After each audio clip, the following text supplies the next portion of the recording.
ከተማው በሰጠው ምላሽ መጅሊሱ ሰኞ ሚያዝያ 5 በሰጠው ምላሽ ላይ የመስጂዱን ማስፋፊያ በተመለከተ የነበሩ ሂደቶችን ዘርዝሯል። የመጅሊሱ ምላሽ የመጣው የክፍለ ከተማው አስተዳደር ቅዳሜ እኩለ ሌሊት እንዲፈርስ ያደረገውን የመስጂዱን አጥር በተመለከተ መግለጫ ካወጣ በኋላ ነው። በዚህም የመስጂዱ አጥር እንዲፈርስ የተደረገው መንግስት ውሳኔ ያልሰጠበት መሬትን ያለአግባብ ከሕግ ውጪ ለመያዝ የተደረገ ተግባራዊ እንቅስቃሴን ለመከላከልና የሕግ የበላይነትን ለማረጋገጥ ነው በሚል ነው። ክፍለ ከተማው ስፍራውን ያለምንም ሕጋዊ ፈቃድ የመስጂዱ እንደሆነ በማስመሰል በመንግስት የታጠረውን ቦታ የመስጂዱን ታፔላና በር በመስራት የመስጂዱ አካል በማስመሰል ሕገወጥ ተግባር ተፈጽሟል ብሏል። ይሁን እንጂ የክፍለ ከተማው መጅሊስ በሰጠው ምላሽ የመስጂዱን የቀደመ ግንባታ ሂደት ጨምሮ በቅርብ ጊዜ የተከናወነውን የአጥር ግንባታ ሂደትን ዘርዝሯል። የቂርቆስ ክፍለ ከተማ መጅሊስ ከሆነ መስጂዱን ደረጃውን በጠበቀ መልኩ ለመገንባት ኢስላማዊ ዩኒቨርሲቲ፣ የማህበረሰብ አቀፍ የድጋፍ ማዕከልና ሌሎች ማህበራዊ አገልግሎቶች ሊሰጡ የሚችሉ ተቋማትን ለመገንባት ዲዛይን በማሰራት ለአዲስ አበባ ከተማ መሬት አስተዳደር ጥያቄ በማቅረብ ከ2 ዓመት በላይ ቢጠበቅም በጊዜው ምላሽ አልተሰጠም። ሰላም አለይኩም ወራህመቱላሂ ወበረካቱ። የሚዲያችን ተከታታዮች እንደምን ሰንብታችኋል? ዛሬ እንግዲህ በኢትዮጵያ ሙስሊሞች ጉዳይና በዚህ በቂርቆስ ክፍለ ከተማ ባለው በተባለ መስጊድ ጉዳይ አንዳንድ ነገሮችን ለማለት ነው። እዚህ ፕሮግራም የዳሰሳ ፕሮግራም ተወያዩ ባልደረባዬ በሚል ማተገብ። ሰላም አለይኩም ወራህመቱላሂ ወአለይኩም ሰላም ወራህመቱላሂ ወበረካቱ። እንግዲህ ይሄንን ረዘም ያለ ነገር ግን ከሚንበር ቲቪ የተገኘ ዜና ነው። ሌሎችን ዜና ዘገባዎችን ዘግበውታል። እኛ የዜና ፕሮግራም አናዘጋጅ፣ ምክንያቱም መረጃዎች አሁን በቀላሉ ሰዎች ጋር እየደረሱ ስለሆነ በዛ ባለው ነገር ላይ ነው ውይይት የምናደርገው። ለመጨረሻው የሚሆነው የጸጥታ ኃላፊዎች እንደዚህ የክፍለ ከተማ ተጠሪዎች ለጊዜው ማንም ሰው አጥሩ እንዳይሰራ አድርገው ማለት ነው እና አጥሩን እንዳይሰራ ማድረግ ማለት እንግዲህ ያው ካላለቀ በስተቀር ከዚህ በኋላ ባለበት ማንም ሰው ወላ የስቴቱ ወላ መስጊዱ ኃላፊዎች ምንም አይነት ነገር ማንም ሙስሊሙም ሆነ ለዛ ምንም አይነት ነገር መጣል አይችሉም። ለጊዜው ስራ ሁሉም ስራ እንዲቆም አዟል ማለት ነው። እኛ በዚህ ላይ አንዳንድ ነገር ማለት እንፈልጋለን። ይህ ካርታ ያለው ካርታ ወጥቶበታል። የመጀመሪያው ይሄ ድፍረት ነው። ይህንን ድፍረት ደግሞ በቀላሉ የምታየው አይደለም። እንዴት ካርታ ያለው መስጊድ ለረጅም ጊዜ ቆየ መስጊድ እያለ ለሪል ስቴት ወላ ለምን ለቤተ መንግስት ለምን ነው እንዴት ሌላ ካርታ ይሰራል? ይህ ካርታ እዛ አለ። የካርታ የመሬት አስተዳደር ያውቃል። ካርታ እዛ እያለ አንተ በካርታ ላይ ካርታ ሌላ ሳቦታጅ ካልተሰራ፣ ሌላ ግንኙነት ከሌለ፣ ሌላ ድርጊት ካልተፈጸመ በካርታ አሁን በሰነድ አሁን እኮ እያየን ያለው ነገር ምንድን ነው እኮ ለንግግር እኮ ማለት ነው። በአጠቃላይ በሁሉም ነገር ሁሉም ሰነድ በኮምፒውተር ነው ያለው። ፋይሉ ይወጣል። ቦታው ሲጠራ ለዛ ቦታ ካርታ አለው የለውም በቀላሉ ታውቃለህ። አንተ የሆነ መሬት ገዝተህ ካርታ አለው የለውም በቀላሉ ሄደህ ስለ መሬቱ ማጣራት ትችላለህ አንተ በግል ከፈለግ እና ሪል ስቴት የሚያክል ያለማ ሲል መስጊዱ እንደሌለ ካርታ እንደሌለ አድርጎ ማን ሊሰጠው ቻለ? የመጀመሪያው ጥያቄ ነው። ማን ነው ይሄን የፈቀደለት? ማን ነው በካርታ ላይ ካርታ ያጠራል? ማን ነው ካርታ መኖር አለመኖር ወይም ይዞታ የማንም ይዞታ እንዳልነበረ ያጣራው አካል ማን ነው? እና በመጀመሪያ ደረጃ ሁሉ ጊዜ እንደ ልጅ መሆን አስፈላጊ የሆነ ነገር ሲነጥቁ ማልቀስ፣ የሆነ ነገር ሲሰጡ መቦረቅ የህፃን ባህሪ ነው። ሙስሊሙ ከዚህ ባህሪ መውጣት አለበት። ሙስሊሙን እያስቸገረ ያለው ሙስሊሙን እየገደለ ያለው ታሪኩን ሁሉ እያበላሸበት ያለው የዚህ የልጅ ባህሪ ተጠቂ መሆኑ። የሆነ ነገር ሲሰጠው አገር እያዘኝ ይላል፣ ደስታው ጭፈራው ምናምን። የሆነ ነገር ሲያዝ ለቅሶ መከራ። በመጀመሪያ ደረጃ ሲሰጥህ መፈንደቅ አያስፈልግም። ሀገርህ ነው። ምንድነው ፈንደቀው? ሌሎች ሲፈነድቁ አይተታካል። ለቤተ ክርስቲያን፣ ለፕሮቴስታንቶች፣ ለተለያዩ ነገር ኦርቶዶክስ ቦታ ሲሰጥ ቦታ ተሰጠን ብሎ ስፖርት ሲገለባበጥና በደስታ ሲቦርቅ አይተታካል። እኔ አይቻልም። ምክንያቱም እንደ መብት ስለሚወስድ ነው። ሙስሊሙ ከሆነ ከሌላ ቦታ ከሆነ ዋሻ ወጥቶ የማይገባውን ነገር የተሰጠው ያክል ነው የሚቆጥረው እና ከዚህ ስነ ልቦና መውጣት አልቻለም። ሙስሊሙ ራሱን እየጎዳ ነው፣ ራሱን እያቆሰለ ነው። የሚያስደንቅ ነገር የለም። ስለዚህ ይሄ ትልቅ ቦታ ነበር። ነገር ግን ኢትዮጵያ ውስጥ ያሉትን ለፕሮቴስታንቶች የሚሰጡ ቦታዎችን አሁን እያየን ነው ወይ? የሚሰጡ ቦታዎችን በትክክል እየገመገምን ነው። ምን ያህል ቦታዎች ተሰጡኝ አይመለከተንም። ነገር ግን ያሉንን ማስከበር አልቻልንም። በቃ ሙስሊሙ ተንቋል፣ ምንም ጥርጥር የለም። እንደው ዝም ብለን አምነናል ልበል በገልጽበት ቃላት አትቻል። ሙስሊሙ ተንቋል። የተናቀበት ምክንያት ምንድነው? ከላይ ጠንካራ መሰረት የለው። የሱቅ በደረት ያለ የሆነ ሻይ ቤት አለ። ትልቅ መስጂድ ነው። ቦታው ይዞታ ያለው ያውም ካርታ ያለው ለአይን የሚደክም አጥር እኮ እያጠሩ ትልልቅ ቤተክርስቲያን የሚሰሩት። እኔ ለምን ቤተክርስቲያን ተሰራ አይደለም። ትልልቅ ቤተክርስቲያን በጣም ደግሞ ቦታ ሲይዙ በጣም ነው የሚደንቅ። ማን ነው የትኛው ካልታዘች ነው እንደው አልከበደውም ነው ይሄንን መሬት ለመስጠት እስከምትደርስ በጣም አገር የሚያክል መሬት ነው የሚሰጠው። በዛ ላይ ያንን መሬት ይዘው ሙስሊሞች ትንሽ ቦታ ሲይዙ የሚበሳጩ ሰዎች ማየት የተለመደ ነው። ይሄ የሆነበት ምክንያት ምንድነው? አንተ አገር እንዳልሆነ ስለሚቆጠር ሙስሊሙ ሁሉንም ነገር ለማግኘት ከአፍ በዘለለ በተግባር ኢትዮጵያዊነቱን ማረጋገጥ አለበት። ሁልጊዜ ምን ነገር እንነጋገራለን። የሙስሊሙ ኢትዮጵያዊነት የለበጣ ነው። ሙስሊሙ በትክክል ኢትዮጵያዊ ነው ወይ? ሙስሊሙ ኢትዮጵያ ውስጥ ስልጣን መያዝ ይችላል ወይ? አንድ ሙስሊም ኢትዮጵያን በጠቅላይ ሚኒስትርነት በፕሬዝዳንትነት ማስተዳደር ይችላል ወይ? አይችልም። ስለዚህ ሙስሊሙ ሀገሩን ሆኖ አልተረጋገጠም። ለምን ካልክ ሙስሊም ነው። ሙስሊም ኢትዮጵያ ውስጥ ስልጣን መያዝ ካልቻለ በስልጣን ላይ ምንም ድምጽ ሊኖር መቀመጥ ካልቻለ ይህ ችግር የሚፈጠር ከሆነ ለምን ምን ጥያቄ ከሆነ ይህች ሀገር የክርስቲያን ደሴት ነች ማለት ነው። ሌላ ነገር የለም። በኢትዮጵያዊነት ኢትዮጵያዊ ነው። ሙስሊም ከሆነ ግን ኢትዮጵያን ማስተዳደር ብቁ አይደለም። ኢትዮጵያን ሊመራ ሃይማኖት የሌለው ወይም ክርስቲያን ምንም ሃይማኖት ይኖር አታውቀውም፣ ግን ሙስሊም የሙስሊም ስም ካለው ኢትዮጵያን ማስተዳደር አይችልም። የመጀመሪያው ኢትዮጵያዊነታችን አልተረጋገጠም። ዝም ብለን ነው እንጂ ኢትዮጵያዊነታችንን እንዲሰጡን በመና እየጠበቅን ኢትዮጵያዊ አለመሆናችንን እያረጋገጥን ትንሽ ሲሰጠን እየተንደባለልን ትንሽ ሲነጥቁን እያለቀስን እንዲሁ ለትውልድ እኛም በሽታ ለእስልምናችን ሆነን ለትውልድን በሽታ ፈጥረን ነው። ተባረክ መስጂድ ላይ ያለው ነገር ዝም ብሎ የመጣ አይደለም። የክፍለ ከተማ ምናምን መጥቶ አይነት ቀን ይህንን የሚያክል ዛህማ የሚያስነሳ ትልቅ ተቃውሞ የሚያስነሳ ነገር አንድ የሆነ የክፍለ ከተማ ባለስልጣን ደፍሮ አይንቀሳቀስበትም። ከክልሉ ፕሬዝዳንት ከአዲስ አበባ ከንቲባ በላይ ያውቁታል። ምንም አይጠራጠርም። ትልቅ ነገር ነው፣ ቀልድ አይደለም። አንድን መስጂድ ለማፍረስ ብድግ ብሎ የአዲስ አበባ መስተዳድር ራሱ አይነሳም፣ ላይ ድረስ ይታወቃል። እና የኛ ደካማ ባህሪ ነው ይህንን ያስከተለው። ልክ ነህ። መጀመሪያ ባህሪያችንን ማስተካከል በሚለው አንተ ባነሳው ሀሳብ ላይ እስማማለሁ። መጀመሪያ መለወጡ ያለባቸው ጉዳዮች አሉ። እኛ በስነ ልቦና መለወጥ መቻል አለብን። ባለቤቱን ካልናቁ አጥሩን አይነቀንቁ። ጠንካራና ተፈሪ የሆነ ትውልድ መፍጠር መቻል አለብን እያል በተደጋጋሚ ስንናገር ነበር። ያ ሲሆን ነው ተፈርተህ ተከብረህ ያልከው ተሰምቶ ስትጠይቅም በተገቢው መንገድ መልስ ሊሰጥህ የሚችለው። ይህንን ግን ለማምጣት ስነ ልቦናችን መቀየር መቻል አለበት። ትዝ ይልህ እንደሆነ የሙስሊሙ የትግል የመብት እንቅስቃሴ በተነሳ ሰዓት ምን አይነት ተጽዕኖ ፈጣሪ ጠንካራ የሆኑ ትውልዶች ይወጣሉ ተብሎ ተገምቶ ነበር። ያ ትንሽ አመርቂ የሆነ ስሜት አሳይቶ ነበር። በመጠኑም ቢሆን የሆነ እርካታን በውስጣችን ፈጥሮልናል። ለካ እንዲህም አይነት መተሳሰብና መተባበር ካለ ያሰብከው ግብና ዓላማ ላይ መድረስ ትችላለህ የሚል እሳቤ በሁሉም ዘንድ እንዲሰርጽ አድርጓል። ያ ነገር ይሄ ባህል ከተወሰነ ጊዜ በኋላ ምን እንደሆነ ባልታወቀ ምክንያት እየተዳፈነ መጥቷል። በምን ምክንያት እንደሆነ አጣቀም ማህበረሰቡ በኑሮ ይሁን በተለያየ ምክንያት ተከፋፍሎ ይሁን አይታወቅም። እንዲህ አይነት ስሜት አለብን። አንዳንዴ ሆ ብለን እንነሳና በሆነ ነገር ላይ እንፈነጭና ጥቂት ነገር ስናገኝ በዛ ነገር እርካታ ሲሰማን እናያለን። ከዚህ አይነት ስሜት ይውጣል። እርካታ እኮ በእስልምና ውስጥ ምናልባት የተገደቡ ነገሮች ሊኖሩ ይችሉ ይሆናል፣ ግን በመብት ጉዳይ ላይ ግን እስከ ጥግ ድረስ ነው መሄድ ያለብህ። ምንም ማቆም የለብህ።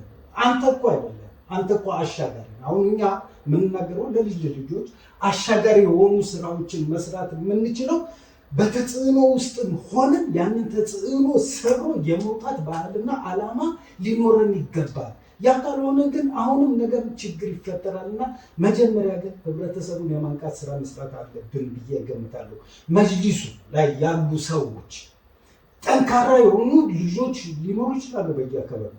ጠንካራ የሆኑ ልጆችን መፍጠር መቻል አለባቸው። መቀረጽ መቻል አለበት። እንዴት ነው ወደ ተጽዕኖ መሸጋገር የምንችለው? እንዴት ነው ተሰሚነት ልናገኝ የምንችለው? ምን ስናደርግ ነው? ስልጠናዎችን መሰጠት መቻል አለበት። ዝም ብሎ ብቻ አይደለም። ስለዚህ ለትውልድ ተሻጋሪ የሆኑ ስራዎችን መስራት ከቻለን ዛሬ መስጊድ ፈረሰብን ከነገ ወዲያ መስጊድ ፈረሰብን ከሚል ሮሮ እንወጣለን። ለምን መሰለህ? ይሄን ነበር እዛ ቦታ ላይ የተቀመጠው አካል ተፈሪ ይሆንና መጀመሪያ ነገሩ ከመከሰቱ በፊት እሱን ጠርቶ የሚያወያይ አካል እንዲፈጠር ያስፈልጋል። እና ይህን ለማድረግ እኛ የነቃ ተሳትፎ ማድረግ እንችላለን ከላይ ጀምሮ። አዎ የኢትዮጵያ ሙስሊሞች ጉዳይ ምንድን ነው? እኛ ለረጅም ጊዜ ብዙ ነገር ተናግረናል። ቢቢኤን ሬዲዮ ላይ ብዙ ነገር አውርተናል። እኛ ቢቢኤን ሬዲዮ ላይ የኢትዮጵያ ሙስሊሞች መብት ብቻ የመጅሊስ ጉዳይ ብቻ ይፈታ አይደለም ስንል ብዙ አይነት ነገሮችን ሰርተናል። በቋሚነት በኢትዮጵያ ውስጥ ያለው ስርዓት ራሱ ለሙስሊሙ በጣም አደገኛ ነው። እንደውም ነክሰን ይዘን የነበረው ህወሓት የሚባለው አካል መወገድ አለበት። ምክንያቱም ለሙስሊሙ የፈጸመው ተግባር ለሙስሊሙ ያለውን አመለካከት ያሳያል። ዛሬ ጠንክረን እንኳን መብታችንን ብናስከብር ህወሓት ጠላታችን መሆኑን ግን መዘንጋት የለብንም። ሙከራው ብቻ ይበቃል። እና ኢትዮጵያ ውስጥ ያለው ነገር ስንመለከት እኔ አንድ በጣም ግራ የሚገባኝ ነገር አለ። ስለ ኢፍጣር ፕሮግራም አይተን ከሆነ ሰዎች አንዳንድ ዝም ብሎ ቦዘኔዎች ሙስሊሙ ኢፍጣር ተጠራ ዝም ብለህ ትመልከት እና አዋሽ ኢንሹራንስ ምናምን ኢፍጣር ፕሮግራም አዘጋጀ፣ አዋሽ ባንክ አዘጋጀ፣ ቤተመንግስት እና አብይ ምናምን ጠሩና የሆነ ሾርባና ሳምቡሳ ተበላ፣ ከዛ አወሩ፣ ከዛ ቲቪ ተቀረጸ፣ ከዛ ተለቀቀ፣ የኢትዮጵያ ሙስሊሞች አደጉ ብለው የሚያስቡ እንጭጮች አሉ። ከእስልምና ውጭ ሆኖ ሁሌም በግልጽ እስልምና ሊያጠቁ የሚነሱ ፖለቲከኛና ሃይማኖተኛ ሆነው የሚያጭበረብሩ እጅግ አደገኛ የአጼ ርዝራዦች ከህወሓት ጋር ሁሉ ሲሰሩ የነበሩ ሲያቅታቸው በልተው ቦጭቀው በሰው ደም ሲቀልዱ ኖረው የጠፉ አሉ፣ ከሀገር ወጡ። እነዚህ ግለሰቦች አሁን የኢትዮጵያ ሙስሊሞች ልክ ከፍ እንዳሉ ክርስቲያን መብቱ እንደተነካ መብቱ እንደተደፈረ መብታችን ሲሉ የነበሩ ሙስሊሞች ልባችን እንዳበጠ ቤተመንግስት ሳምቡሳ፣ ምክንያቱም ሲቀድሱበት ነበር። ቤተመንግስቱ ቀዳሴ ሁሉ ምናምን ነበር። ያ እኮ ስለሌለ ነው። እኛ ስለ ሳምቡሳ አይደለም ጭንቀታችን። የኢትዮጵያ ሙስሊሞች የመብት ጥያቄ ሳምቡሳ አይደለም። የኢትዮጵያ ሙስሊሞች በኢትዮጵያዊነት ሄደው ቤተመንግስት ከጠቅላይ ሚኒስትር ጋር እራት የመብላት 6፣ 7፣ 12 ሰዎች ተጋብዘው እዛ ጋር ስለተበሉ የኢትዮጵያ ሙስሊሞች ተሻገሩ አይደለም። ይሄንን እቃቃኛ ቦታ ምን ሰጥቷል? ይሄ የፖለቲካ ጨዋታ ነው። በሙስሊሞች ዘንድ አንዳንድ ሰዎች ሊታለሉ ይችላሉ። የምርጫ ቅስቀሳ አደረገ መንግስት። ሁሌም እዚህ ጋር ትልልቅ ቤቶችን ምናምን ሰዎችን ማብሪያ ምናምን የሚያፈርስ መንግስት ሊሆን ይችላል። ቤትን የሚንድ ሊሆን ይችላል። ወይም ደግሞ በኑሮ ውድነት እያሰቃየ ሊሆን ይችላል። ሌላ ቦታ ላይ ደግሞ ህዝቡ እዚህ ጋር እያለቅስ ሌላ ቦታ ላይ ሄደው ዳቦ ሲሰጥ ህፃናቶችን ሲያቅፍ ምናምን ያሳይናል። ይሄ ፕሮፓጋንዳ ነው። ይሄ ሲስተም ነው። ይሄ የፖለቲካ ሲስተም ነው። የራሳቸውን መንገድ የሚያበጁበት ነው። እኛን የሚመለከተን ነገር የትኛውም የፖለቲካ ኃይል ጥቅሙን ታርጌት አድርገው ነው የሚንቀሳቀሰው። በማይጠቅመው ነገር ላይ አይውልም። የኢትዮጵያ ሙስሊሞች ደግሞ ጥቅማችን ምንድን ነው የሚለውን ደግሞ ማየት አለብን። እዛ ጋር መሄዳችን ጥቅም አለው የለም። የሆኑ ሰዎች ሄደው ቤተመንግስት ሄደው ተጋበዙ። የኢትዮጵያ ሙስሊሞች የሚጠይቁት ጥያቄ ይመለሳል? የኢትዮጵያ ሙስሊሞች ጥያቄ በቀላል እንደፈለጉ የፈለግነው መብት ማግኘት እንችላለን እንዴ? አንችልም። ተጠሪ ነው ሄዶ ተጋበዘ፣ ከዛ ቁጭ ብሎ አብረው ያወራሉ። ይሄ ሌላ ታሪክ ነው። እዛ ውስጥ መግባት አልፈልግም። ይሄንን እንኳን እንደ መብት የሚወስዱት ሰዎች አሉ። የኢትዮጵያ ሙስሊሞች ችግራችን ምንድን ነው? ሰዎች እንደዚህ ሊዳፈሩ ይችላሉ። ምንድን ነው? ማንም ሰው አይደፈርም። ድፍረት በቁመና ልክ ነው የሚፈጠረው። ስለዚህ የኢትዮጵያ ሙስሊሞች በመብት ጥያቄ ጊዜ ጠንካራ እንቅስቃሴ ብናደርግ ሁልጊዜም ኢትዮጵያ ውስጥ በጣም በሚደንቅ ሁኔታ የኢትዮጵያ ሙስሊሞች ለኢትዮጵያ አብዮተኞች ምናምን የስልጣን ሽግግር የመጀመሪያው መንገድ ጠራቢ ሙስሊም ነው። ሞቶም ታስረው ምንም ብሎ ብሎ የሚወጣው ልክ ፊዳ የሚሆነው ሙስሊም ነው። የሚገርም ነገር በ66ቱ አብዮት ከዛ በኋላ ሙስሊሙ ምን እንደተሰጠው ታውቃለህ? ሀጂ ሳኒ ሀቢብ ከኦርቶዶክስ ጳጳስ አብረው ውስጥ ሄዶ ምናምን ሰልፍ ሲኖር ምናምን ጎን ለጎን ያስቀምጣቸዋል። ይሄ ልክ ለሙስሊሙ እንደመብት አብዮት እንትን አረፋ በዓል ምናምን እንዲከበር ካላንደር ሊዘጋው ይሄ ልክ እንደ ሙፍቲ ነው። ዝም ብለህ ከደርግ በፊት የነበረውን ነገር አሰብ በዓል ራሱ አይፈቀድልህም ነበር ማለት ነው። ስለዚህ ሙስሊሙ ንቅናቄ አድርጓል፣ ተቃውሞ አድርጓል፣ ንጉሱን ተቃውሟል። የሙስሊሙ ንቅናቄ አስተዋጽኦ ነበር ለንጉሱ መውደቅ። ደርግ ከመጣ በኋላ ደግሞ ደርግ ላይ ልክ እንደዚሁ በርካታ እንቅስቃሴዎች አድርጓል ሙስሊሙ። ኢህአዴግ ከመጣ በኋላ ኢህአዴግ ላይ ብዙ እንቅስቃሴዎችን አድርጓል። የመጨረሻው ቆፈን ይዞት ፈርቶ በፍርሃት ቆፈን ስለ ነበረው ታስታውስ እንደሆነ ከ97 ምርጫ በኋላ በጣም ፈርቶ የነበረው የአዲስ አበባ ዛሬ ላይ መላው የኢትዮጵያ ሕዝብ ወያኔን በጣም ፈርቶ መተንፈስ አይደለም እንቅስቃሴ ፈርቶ አንገቱን ደፍቶ መኖርበት ሁኔታ ሙስሊሙ ድምጻችንን ስሙን ብሎ ሲወጣ እንደ ተአምር እንደ አዲስ ነገር ታይቶ እንደማይታወቅ ነገር አንዋር መስጊድም ሂድ ኑር መስጊድም ሌላ ቦታ ሌሎች ሃይማኖት ተከታዮች በሱቃቸው በፎቃቸው በምናምን በሰራተኞች መንገደኞች ማለት ጥግ ሰው ምንድነው ተአምሩ ይሄ ድፍረት ከየት መጣ ብለው አዲስ ተአምር ያው ነበር። በዲሞክራሲ ተንበሽብሸው የሚኖሩ ነበር ይመስላል። የግል ጋዜጣ የሚያከፋፍሉ እንትኖች ነበሩ። እነሱ ያቺ ጁማአ ደርሳ ለመዘገብ ምን ያህል ሩጫና ጥረት ያደርጉ እንደነበር አናውቃለን። ብዙ ጓደኞቻችን ነበር የሚያዩት ነው። አንተ ትግል ሲጀምር የሆነ አካል ውስጥህ ከበገነ ይህንን ያን ስርዓት የምትቃወም ከሆነ ሰዎች በምንም ጉዳይ ሲቃወሙት አብረህ አትቃወምም። ልክ ነህ። ይሄ ነው ይዘው ፍራንስ ስሜት ነበረን ነው እኮ ይሄ የአንድነት ስሜት ነበር። እኛ ጋር ነው የመጠቃት እኛ ጋር የነበረውን ትግል ሌሎች ተቀላቅለውናል ነው አንድ ተቀላቀሉ። ግን በወያኔ በግነዋል። ወያኔን አይፈልጉትም። ነገር ግን ፈርተውታል። በጣም ከመፍራታቸው የተነሳ የኢትዮጵያ ሙስሊሞች ስንታገል ቆመው ያዩ ነበር።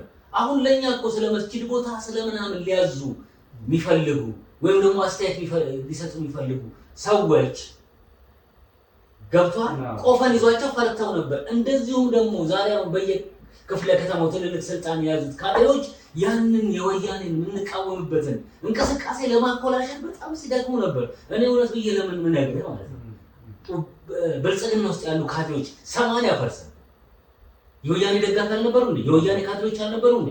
እና ብልጽግና ሲመጣ እኮ ወያኔን ለማትረፍ ያለ የሌለ ኃይላቸውን እኮ ተጋግጠዋል። እንደማይተርፍ ሲያውቁ ነው ተገልብጠው አምፖል ይዘው የመጡት እንጂ ወያኔን ለማትረፍ አብይን ለመደገፍ ስትሉ ምን ስንል በየወረዳው በየቀበሌው ልክ እንደ 97 ምርጫ ደማቸው ፈልቶ ከስራ የሚባረሩ መስሏቸው አዲስ ስርዓት ሲመጣ የወያኔ ካድሬ ውጣ አታስፈልግም የሚባሉ መስሏቸው ወያኔን ለማትረፍ ሲርመጠመጡ የነበሩ ናቸው። አሁን 12 ሚሊዮን 13 ሚሊዮን ካድሬ ያለኝ የሚል 13 ሚሊዮን ጠላት አለኝ የሚል ይሻላል። እነዚህ እኮ በወቅቱ ሙሉ ለሙሉ ወያኔን ለማትረፍ ነበር ሲጋጋጡ የነበሩት።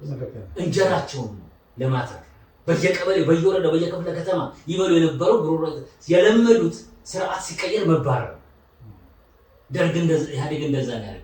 ስለዚህ ብልጽግና ሲመጣ የወያኔ ካድሬ ይባረራል ብለው ነው ያሰቡት። ስለዚህ አልፈለጉም ነበር። ነገር ግን እንደማይባረሩ ሲያውቁ ወያኔም እንደማይተርፍ ሲያውቁ አሁን አለበት አንደኛ ብልጽግና ሆነው ታያቸዋለህ ማለት ነው። እያንዳንዱ አብዛኛው ሆዱን ታርጌት አድርገው ይሰራል።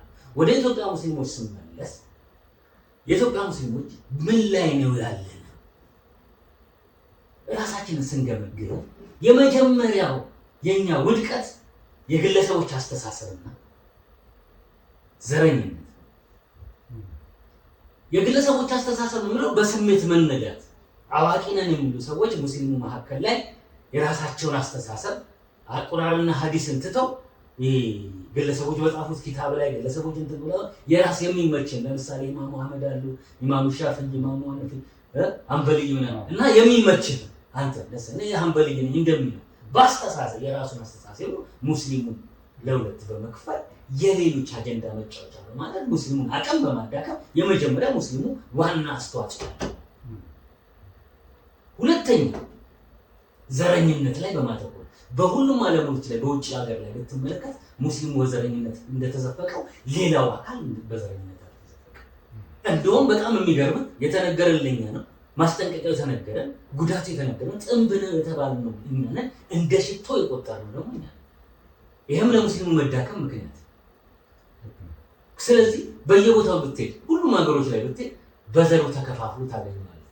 እንዴት አንድ ሰው አዋቂ ሰው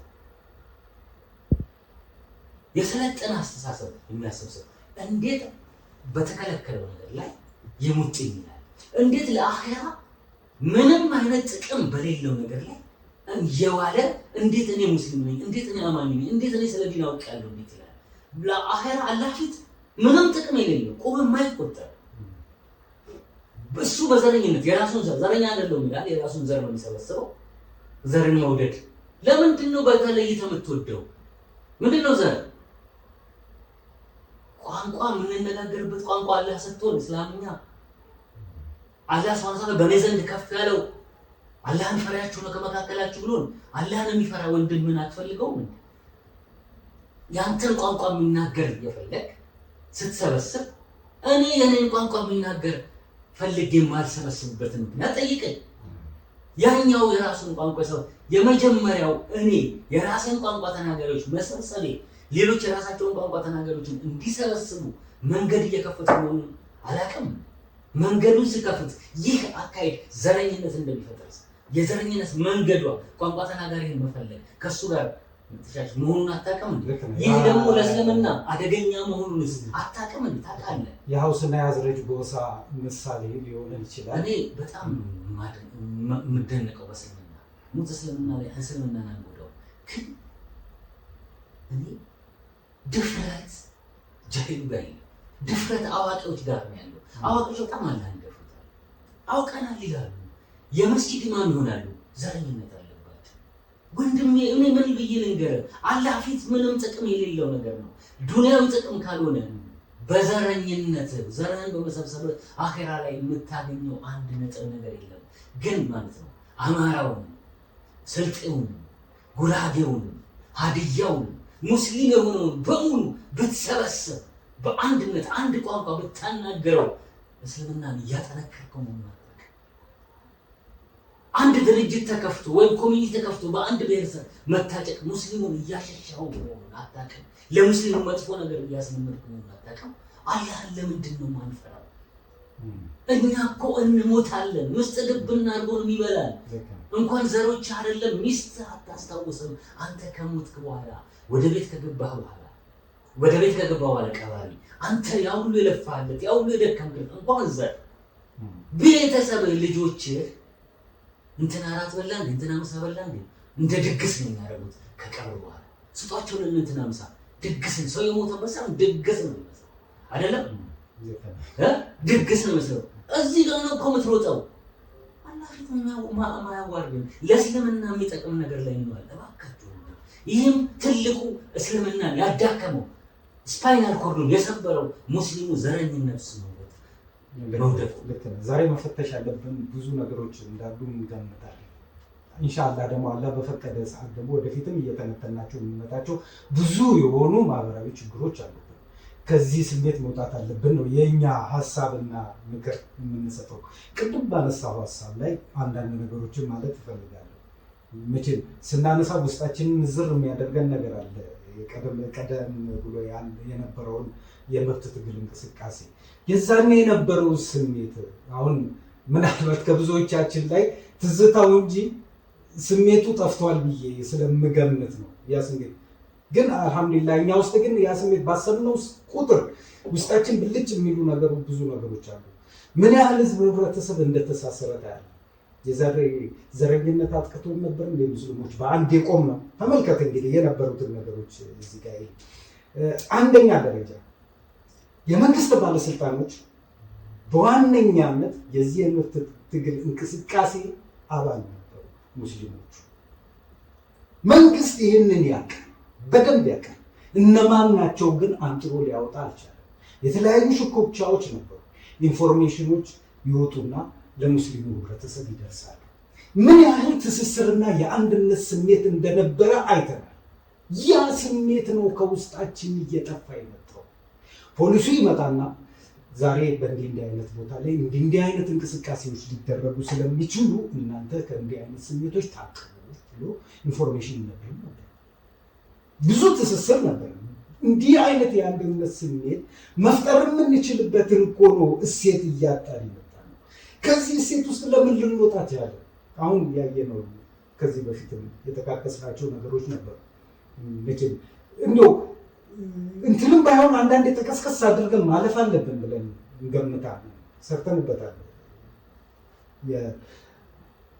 የአንዋርና የኑር መስጂድን አይነት ስሜት፣ ይህ ስሜት እንዴት ነው በውስጣችን ሊፈጠር የቻለው? ከዚህ ስሜት ለምን መውጣት አልቻለም? ከዚህ ስሜትስ ሊያወጡ የሚችሉ ነገሮችን በምን አይነት መንገድ ነው ማስተማርና ለህብረተሰቡ ማስገንዘብ የምንችለው? ይሄን እኮ እኔ አንተ ምናምን ብቻ እኮ አለ እዛ ቦታ ላይ የተቀመጠው አካል ፊርቃ ከመፍጠር በፊት ወደ አንድ ሊያደርግና ወደ አንድ ሊያመጣ ህብረተሰቡ ሊያነቃ ወደሚችል ነገር መጀመሪያ መሰረትና ማስተማር ነበር። ማንም አሻፈረኝ። ብዙዎች እኮ አሁን ሳያቅ ተታሉ ወደ አላስፈላጊ ነገር ውስጥ የገባውን አንድን ሰው ወይ የፖለቲካ ሲስተም ውስጥ ተሰፍቆ የገባው ሰው እንዲህ አይነት ነገር እኮ ነው ዛሬ እኮ ይሄ ይልሃል አይደል ነገ ወደ ገደል ልትገባ ነው ብሎ ሲል ገደል አፋፍ ላይ ስትደርስ ነው እኮ የምትባለው። ይዛኔ ትመለሳለህ ትላለህ። እንዲህ አይነት ነገሮችን ሊያስተምሩ የሚችሉ እዛ ቦታ ላይ ጠንካራ የሆኑ ሰዎች መቀመጥ መቻል ነበረባቸው፣ ማንቃት መቻል ነበረባቸው። ይሄ ያልተሰራም ክፍፍሉ ነው። አሁን ዘረኝነቱ ወዴት እያመራ እንደመጣ እንግዲህ ተመልከት። የእውነቴን ነው። አሁን አንተ ይህን ነገር ስታወራው በወያኔ ዘመን በጣም የሚያስቁም ነገሮች ነበር በድምጻችን ይሰዋል። የአዲስ አበባ የፌዴራል እስልምና ጉዳይ ፕሬዚዳንት ከነ አህመዲን ጨሎ የሆኑ ሰው ነበሩ ምክትል እና እሳቸው በቀጥታ ደመቀ መኮንን ጋር ነው የሚደውሉት የሆነ ችግር መጅሊስ ውስጥ ሲደርስባቸው አጅቶ አሉ የሆነ ነገር ጃስ ካልከው ጁነዲን ሰዶቀ ነበረ እና አይዞህ ማንም አይነካም ምናምን ይባላሉ። እነ ሁሴን ኑረዲ አዲስ አበባ እስልምና ጉዳይ ሰይድ ግዛው ፕሬዚዳንት ሆኖ ማንም አይሰማቸውም። ሰይድ ግዛው ሁሴን ኑረዲ ነበር ፕሬዚዳንት ይመስለው። እሱ ደግሞ ቀጥታ ሪድዋን ነጋ ነበር ወዲያው። በጣም መልክ ስልጣን ላይ ሆነው እንኳን ዘር ይፈልጋሉ እና የራሳቸው ዘር የሆነ ባለስልጣን ይፈልጋሉ። ሙስሊሙ አላህ ሱብሓነሁ ወተዓላ አንዴ የበላይ ነህ ብለዋል። ራስን የበታች ካላደረክ በስተቀር እስልምናን ነው የበላይ ያደረገው። ግለሰብ አንተ እኮ በአፍጢም እየተደፋ ገብቷል። በትክክለኛው መንገድ ላይ እስካልሄድክ ድረስ አላህ ሱብሓነሁ ወተዓላ ነስርን፣ መከበርን፣ መፈራትን አያድልም። ጥላ ቢስ ነው የሚያደርግ። ማንም እየመጣ ነው የሚደፍረን። እኔ ለሙስሊሙ የምጠይቀው ኢልም እንዳለ ሆኖ ነገር ግን ፖለቲካሊ መብሰል ሴቶቻችንንም እንደው ዝም ብለን ብቻ ከቤት ብርጭቆና እንትን ውጪ የማያስቡ ሴቶች ማድረግ የለብንም። ምክንያቱም እኛ ልንሞት እንችላለን። ጥለንባቸው የምንሄደው ተቋም ነው። ቤት እኮ ተቋም ነው። ትዳር እኮ ተቋም ነው። ጥለንባቸው የምንሄደው ተቋም ቀላል አይደለም። ልጆች አሉ፣ ብዙ ማኔጅመንት አለ። ስለዚህ እኛ ማብሰል አለብን። ሚስቶቻችን ከኛ እኩል ጭንቅላታቸው ማመጣጠን አለ። ማንም የሚነዳቸው በተቀደደ ቦይ ብቻ ሆይ የሚሆን ማብሰል ማስተንተን የሚችሉ ፖለቲካሊ መብሰል፣ ስለ ሀገር ጉዳይ፣ ስለ እስልምና ጉዳይ የሚያውቁ መሆን አለባቸው። እኩል የሚያዋረው መሆን አለባቸው። ጠያቂ መሆን አለባቸው። ሸንተና እንዲያሉ እነንተናም ቡድን እንዲያሉ ስለሚነዱ መሆን የለባቸው። የእነሱ መበላሸት ቤጃን ተቋም ነበላቸው። ቤተሰብ ትልቅ ተቋም ነው። ዘረኝነቱ ስንጨፈለቅ እኛን የምንዋረደው ወላሂ እስልምናን አናዋርደው። በእስልምና እንጠቀማለን። እስልምና ከኛ የጎመን ዘር ፍሬ ታክል አይጠቀም። እኛ ከሱ እንጠቀማለን። አላህ ሱብሓነሁ ወተዓላ ከፈለገ ማለት ነው የሁሉ ለእስልምና ጠላት የሆነውን በአንድ ቀን አንድ ደቂቃ አይንን ከድነህ እስከምትገልጽ ድረስ የእስልምና ወዳጅ ማድረግ ይችላል። እኛን አጥፍቶ ደግሞ ሌላ ትውልድ ማምጣት ይችላል። እኛ እየተበተንን ነው። እያደረግን ያለነው ነገር ትክክል አይደለም። ስለዚህ ቁመናችንን መገምገም አለብን። ራሳችን ደክመን ዘረኝነት ውስጥ ተዘፍቀን ቤተሰቦቻችንን ሳናነቃ እኛም ሳንነቃ ከኢትዮጵያ ሕዝብ የተለየ ደካሞች መሆን የለብንም። ከሌላው እኩል መራመድ አለብን። አሁን አንድ ቦታ ላይ የሆነ ነገር ፈለግ በድምፃችን ይሰማ ጊዜ ከደቡብ አፍሪካ ጀምሮ ከሌሎችም ቦታ በጣም ትብብር ነበር። አሁን ያ ትብብር ምንም አይነት ጥሪ ብጠራው የለም። ለምን ካልክ በዘረኝነት ውስጥ ነው። ዘረኝነት ደግሞ ዱንያዊ ጥቅም አለ። ይህን መርሳት የለም። ዱንያዊ ጥቅሙ ትልቅ ነው። ምክንያቱም ወያኔ የተጠቀምበትን ማየት እንችላለን። ስልጣን ታገኛለህ፣ ፍራንክ ታገኛለህ። ዱንያዊ ጥቅም ግን እስልምናን በጥይት እየመታ እስልምናን እያቆሰልክ ነው አንተም ትበል የምትሰባሰበው ዘረኝነት ገብቷል። ስሜት እንዲመጣ ዘረኛ ናቸው እንደከሌ፣ አረ በዘር ነው፣ በአማራ ተይዟል፣ በኦሮሞ ተይዟል፣ በትግሬ ተይዟል እንትን እየተባለ ሙስሊሙ አንድነቱ እየሸረሸረ እንዲሄድ እያደረገ ነው። እጅግ አደገኛ ነገር ነው ዘረኝነት። በመጀመሪያ ደረጃ ዘረኝነት የሙስሊሙን አንድነት ኃይል ጥንካሬ ያዳክማል ከተባልክ መሮጥ ነው ያለብህ ሸሽተህ። እውነት አንተ ሙስሊም እኮ ለእስልምና የምትቆረቆር እኮ ገብቷል። ስለዚህ በዘረኝነት ውስጥ መኖራችን በራሳችን ስምምነት ውስጥ ደግሞ እንደዚሁ አቂዳ ምናምን በሚል ይሄ በቢዳው በተለያዩ እንትን በማለታችን ሙስሊሙ በቀላሉ ለእስልምናው መልሶ አደጋው።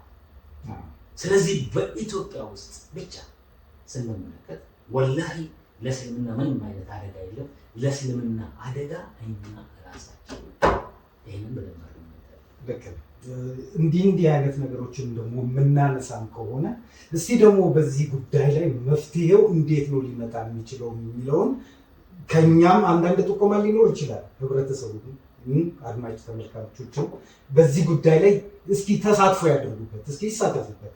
እንዴት ነው እኔ አንተን አሳልፌ ስሰጥ ለአንድ ሙስሊም እኮ ወስጄ አሳልፌ ይሄን በቃ ውሰድና መንሱርን እሰርልኝ ብዬ ስል ባለስልጣን ነኝ ስለይ ምንድን ነው አይ አስቸግሯል።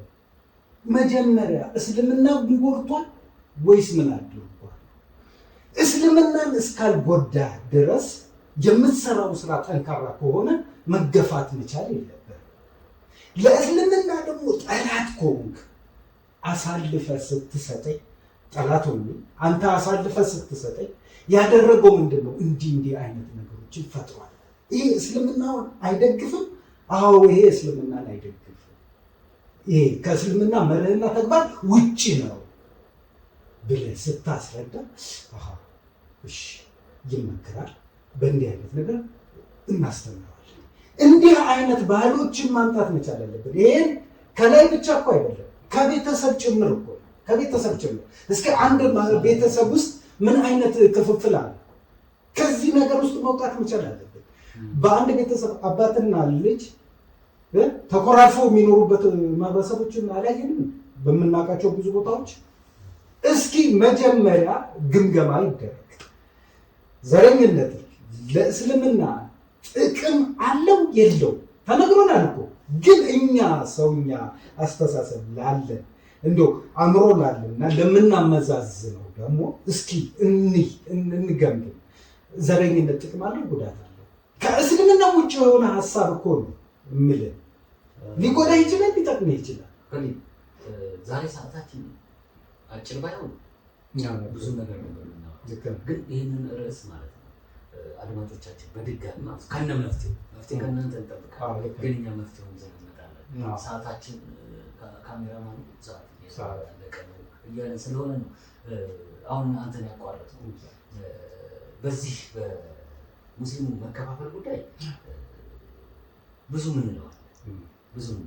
የመጀመሪያው ግን አድማጮቻችን ተመልካቾቻችን ትኩረት እንዲሰጡን አስተያየት እንዲሰጡ የምፈልገው የኢትዮጵያ ሙስሊሞች የለውጥ ሂደት ላይ ስንመጣ የመንግስት ስርዓት ወያኔ ሲወድቅ የጥያቄያችን ምላሽ ሲመጣ በዛን ቀን ያነሳናቸው ሳናነሳቸው የተሆናቸው ድርሻዎች ነበሩ። ያን ዋጋ እያስከፈለን ያለው ድርሻ ነበረ። ድርሻ ማለት ከቦታው ላይ መነሳት፣ ሁለተኛ በሙስሊሙ ጉዳይ ላይ እንዳይንቀሳቀስ መደረግ የሚገባቸው ግለሰቦች ነበሩ። እነዛ ግለሰቦች ጥፋታቸውን ያውቃሉ፣ ወንጀላቸውን ያውቃሉ።